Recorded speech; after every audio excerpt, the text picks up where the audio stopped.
canción de Shiny. Estás jugando. Hola, Vina. Hola. ¿A dónde vas? Voy a París.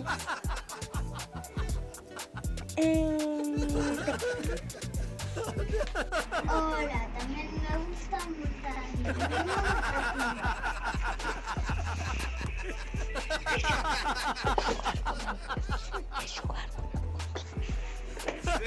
También jugar com o meu coche.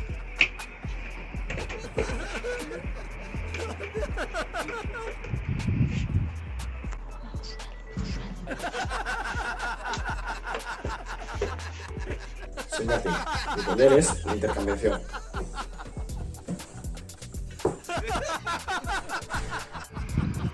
Xa. Xa.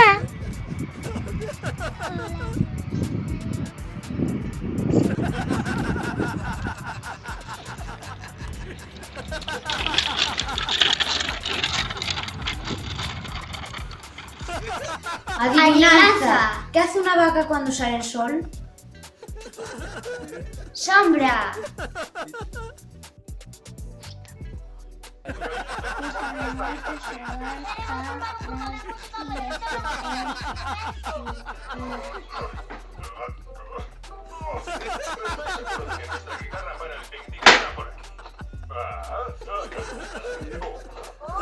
Un pepinillo.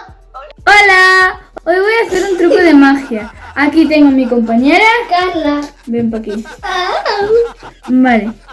Con estas, aquí tengo 3 cubos. Y con este cuadradito de espuma lo voy a poner aquí. ¿Vale, Carla? Vale. ¿Ves? Vale, y como es mi compañera, va a decir cuántos toques quieres que dé aquí en este. Vale. 10. 10. Un número menor. 6. 6. Bueno. 1, 2, 3, 4, 5, 6. Y ahora, el cuadradito que hemos puesto aquí desapareció. ¡Bravo! ¿Sabéis para qué cruzan las gallinas la calle?